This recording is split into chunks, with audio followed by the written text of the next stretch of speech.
श्री नरहरियानंद जी की मुख्य साधना स्थली चित्रकूट रही। वहाँ आप नित्य श्री कामतानाथ जी की परिक्रमा करते थे। कहते हैं कि वहाँ आपको भगवान श्री सीताराम जी, अत्रि अनुसुईया जी, श्री दत्तात्रेय जी और श्री कामतानाथ जी के दिव्य दर्शन भी हुए थे। यहीं पर भगवान शिव ने आपको श्री रामचरितमानस का रहस्य बोध कराया और बालक राम बोला को इसका उपदेश देने का आदेश दिया।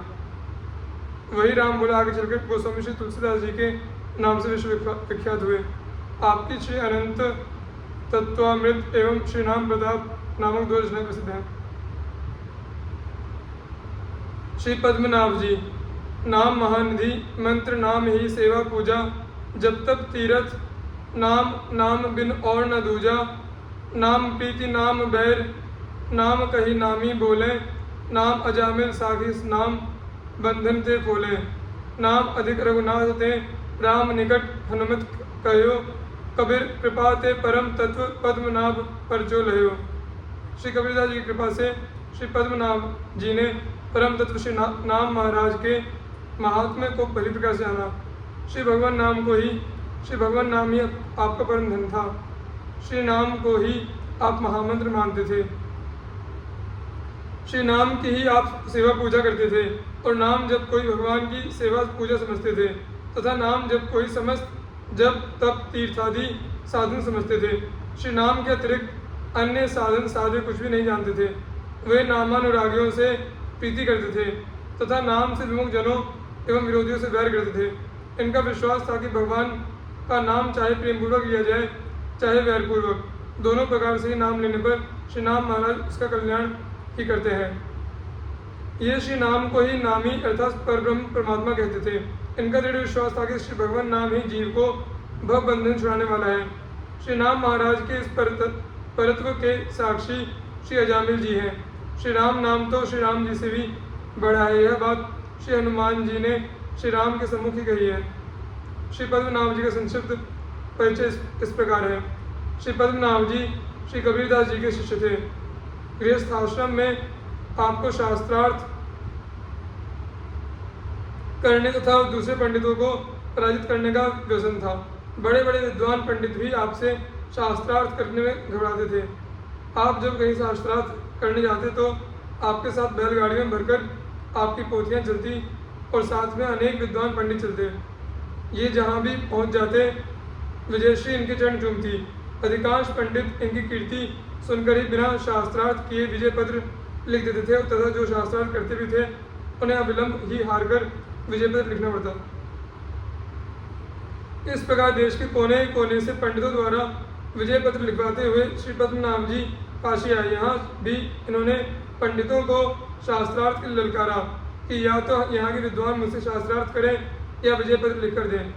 काशी के पंडित इनकी ख्याति सुन चुके थे। वे जानते थे कि इस समय इनका नक्षत्र बलवान है, अतः केवल पांडित्य बल से इन्हें पराजित करना संभव है। यदि ये कदाचित हार सकते हैं तो सिद्धि बल से ही हार सकते हैं। अतः सब पंडितों ने जाकर भगवान विश्वनाथ से प्रार्थना की। श्री शिवजी ने परामर्श दिया कि दिग्विजयी पंडित को कबीरदास जी के पास भेजो। काशी के पंडित भी कबीरदास जी के सिद्धि बल से परिचित थे ही। अतः सब लोगों के मन पर श्री शिवजी की बात बैठ गई। तत्पश्चात सभी पंडित मिलकर श्री पद्मनाभ जी के पास गए और बोले कि यदि आप हम लोगों के गुरु श्री कबीरदास जी को शास्त्रार्थ में पराजित कर दें तो हम सभी अपनी हार मान लें। श्री पद्मनाभ जी ने कहा, यदि ऐसी बात है तो आप लोग उन्हें मेरे पास ले आइए। पंडितों ने कहा, उनको शास्त्रार्थ की गर्ज नहीं है, आपको यदि शास्त्रार्थ करना हो तो उनके पास चलें। श्री पद्मनाभ जी तैयार हो गए। पंडितों ने सारी बात जानकर श्री कबीरदास जी से बताई। कबीरदास जी ने कहा कि जब शिव जी की आज्ञा है तो वे ही मुझे संभालेंगे और वे ही मेरे मुख से बोलेंगे। इस प्रकार उन्होंने भी स्वीकृति दे दी। समय पर शास्त्रार्थ प्रारंभ हुआ। दिग्विजय पंडित पद्मनाभ ने कबीरदास जी से ही प्रश्न करने का आग्रह किया। कबीरदास जी ने कहा, पंडित जी, मैंने तो मसी कागज छुयो नहीं, कलम गही नहीं हाथ, फिर भला मैं क्या जानूँ शास्त्र और क्या करूँ शास्त्रार्थ। फिर भी आप कह रहे हैं तो जिज्ञासावश पूछ रहा हूँ। समुझी पढ़े कि पढ़ी समुझे, अहो कहो कबीराय, सुनिए बात कबीर की, पंडित गयो हिराए।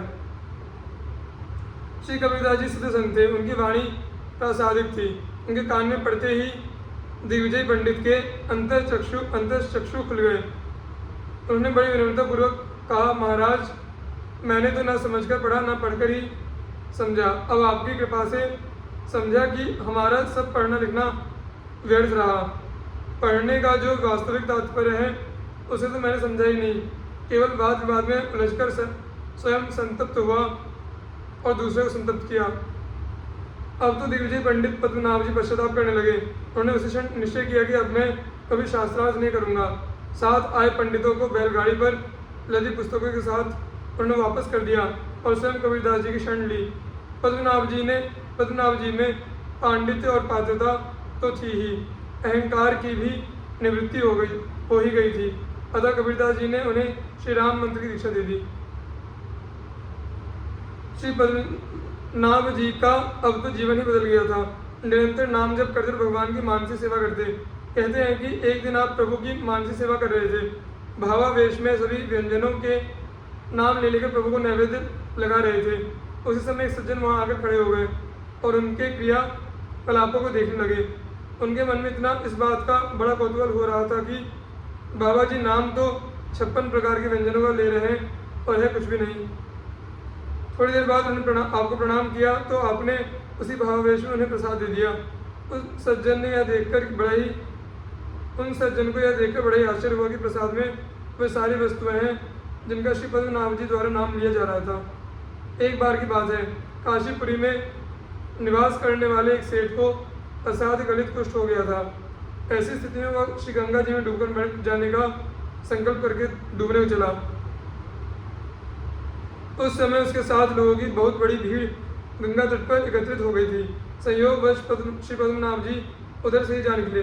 भीड़ देखकर समीप जाकर पूछा, लोगों ने बताया।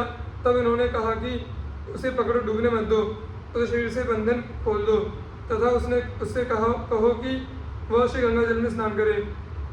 स्नान करते समय तीनों श्री नाम कहने मात्र से ही उसका शरीर नवीन हो जाएगा। उसने वैसा ही किया तो सचमुच उसका शरीर नवीन हो गया। फिर तो उसने जीवन पर्यंत बुद्धि को स्थिर करके भगवान की भक्ति की। इसके बाद श्री पद्मनाभ जी ने श्री गुरुदेव कबीर के पास जाकर सब वृतांत कहा तो उन्होंने कहा कि अहो, तुमने श्री नाम महाराज की यथार्थ महिमा नहीं जानी। तब तो तुच्छ रोग के लिए 3 बार भगवान नाम उच्चारण कराया। अरे यह कार्य तो नाम के आभास मात्र से हो सकता है।